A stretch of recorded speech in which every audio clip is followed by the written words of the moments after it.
Hi everyone, it's Rachel back with the Shades of Orange, and today I'm here to bring you more reviews of 2021 horror and thriller releases. I have a good batch here, some hits, some misses, and I'll tell you which ones I would recommend. Let's get started. First, let's talk about one of my most anticipated releases for the second half of the year, and that is Come With Me by Ronald Malfi. This follows a man who is grieving the loss of his wife. She has just died tragically in a shooting, and now he is going through her belongings and he finds a receipt for a hotel that she stayed at that he was unaware of because he was out of town at that same period of time. And so in order to work through his grief, he decides to go to the place she stayed and try to find out what she was doing there. Now, this is a book that is so hard to talk about because the synopsis leaves it at that point, and there's so much more to the story once you find out why she was at the hotel. So I'm struggling to give you all the information I want to, because this book reminded me a lot of a very popular, very beloved other book, but I feel like naming the book spoils too much of this plot, which is killing me because I know that if you like that book, you will like this one, but I always lean on the side of trying to give away not too much plot, so bear with me. What I can tell you about this book is the fact that I've read Ronald Malfi before, and he is an excellent storyteller, and that is true once again in this book.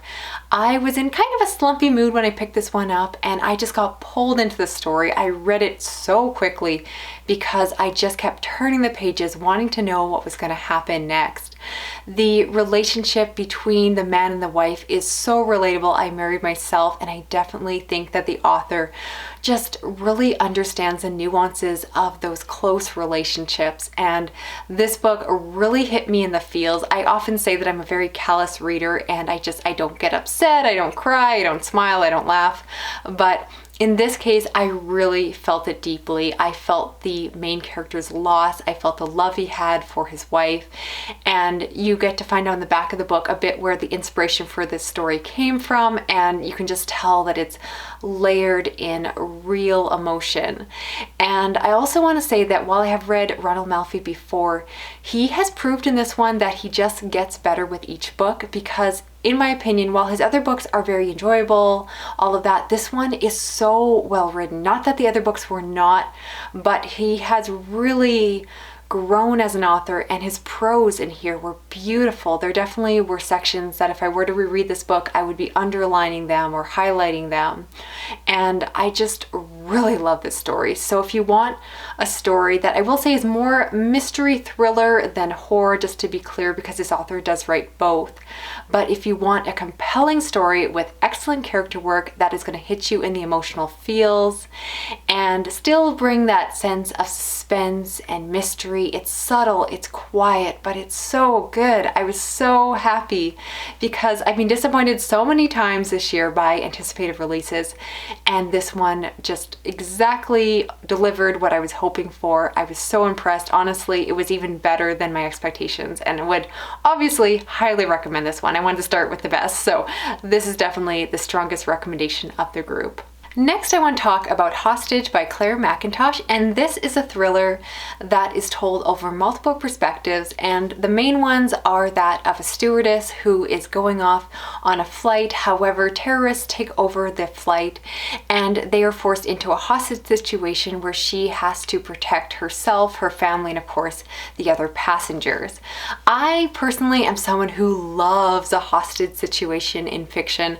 I just always imagine myself as one of those people. I find it exciting and exhilarating, and so this book sounded right up my alley, and unfortunately it was a little bit underwhelming. So I'll start with what did work, and as I mentioned, it is told in multiple perspectives, and while the flight attendant is the main POV, you also get almost vignettes of the other characters, and I found them to actually be very interesting. The passengers all have their own backstories. There are a lot of really interesting conversations around different social issues and just the challenges of being a larger person, having to struggle with fat shaming in public spaces, to infertility. Like, there was all over the map different issues and personal struggles that were brought up, and I actually found them to be quite compelling.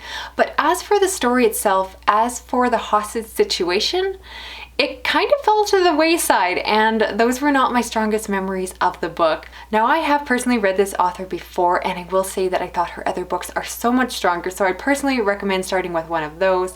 This one just fell flat for me, and it was just so disappointing. Moving right along. Next, I want to talk about Queen of the Cicadas by V. Castro, and this is a story that is told over two perspectives, one being the present day where a woman is going back to her home to attend a wedding, and then there's also a past perspective where there is a farmhand woman who is murdered and killed, and no one really seems to care about what happened to her. This is a book I went into with high expectations because if you somehow didn't know, if you're new to my channel, I have been obsessed with the author's other 2021 release, Goddess of Filth, which came out earlier this year, and so I was highly anticipating getting to read her other book here, and this one just was not as good. So I have to keep in mind that my expectations might have been a bit impossible. I like the setup of this one. I really like the fact that you have strong women at the center of these narratives, and I actually like particularly the woman in the present day is not a perfect character. She actually is quite flawed. She is a mother and really struggles with that role, which is something I love to see in fiction. There's also talk of infertility, going through IVF, and things that I very much personally relate to. And so there were threads of this book I really liked, and I think that V. Castro is fantastic at writing strong, interesting, complex female characters, and she did that here. The other thing that I liked, of course, was the representation of Mexican culture in both the past and the present. I thought it was very well done. There was references woven throughout the stories. Otherwise, my main complaint was the fact that I found the narrative to be a little bit messy and disorganized, which is something I did struggle with a tiny bit in Goddess of Filth. I do think that the author has an incredible gift for storytelling and character work, but as an author, she still has some growth that is hopefully still to come in future books. So this one just kind of missed the mark for me. It was good, but not great. From there, I read When the Reckoning Comes by LaTanya McQueen, and this is the book that follows another young woman who is going back to her hometown to visit her friends in celebration of her friend's wedding. And when she returns to that town, she has to face the past that she has essentially run away from. This book, interestingly enough, has a really similar setup to the other book, and it is kind of weird to be reviewing them back to back in the same video because in my mind they actually were quite similar in terms of the plotting and where the stories went. This book is also own voices, but for Black representation, and that was actually my favorite part of the story, is those subtle references throughout the work as for the racial tension that they dealt with growing up and just struggling with things that I, as a, again, Caucasian, do not even give a second thought to. So I found those parts to be very compelling. I liked this book actually a fair amount. I thought it was very well written. I thought the characters were really well done. This one is just a very quiet piece of horror, and while I enjoyed reading it, I was looking for a little bit more of a punchy ending. Instead, it's very quiet. Again, you could almost call it more suspense, and I was just expecting a little bit more excitement throughout it. So if you're someone who does not mind a slower narrative that is more character focused, this one you might enjoy. I would say I like this book more than the Queen of Cicadas. I found that this one was just a little bit more of a complete story, and so yes, I would recommend it if that sounds like a premise or a setup that you're interested in. If you're looking for more own voices representation from Black authors, this is definitely one that you might want to check out for yourself.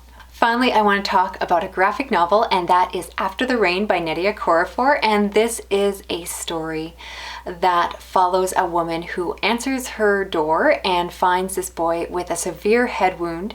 He reaches out and touches her, and something goes terribly wrong, and she needs to embrace her heritage as a Nigerian woman in order to combat what comes for her. I really enjoyed this one, and it came as a surprise. First off, I did not hear any early buzz about this. It simply was available as a graphic novel through my e-library collection. I picked it up on a whim, And I actually have struggled in the past to connect with Nnedi Okorafor's other work.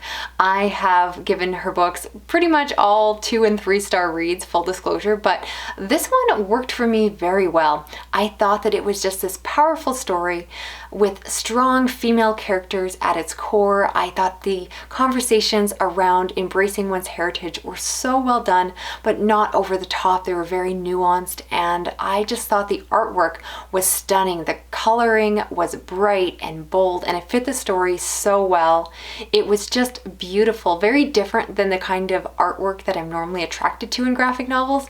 But yeah, this one was just the sleeper of the year for me, of a book that I just picked up on a whim, knew nothing about, and absolutely loved it. Definitely a new favorite horror graphic novel for me, and I just am very impressed. So it definitely tells me that while this author is a little bit hit or miss for me, I should definitely be picking up more of their graphic work, because this one was a definite hit. I highly recommend it. So that's it for this video. I would love to hear down below of the books I talked about, which ones are you planning on checking out for yourself?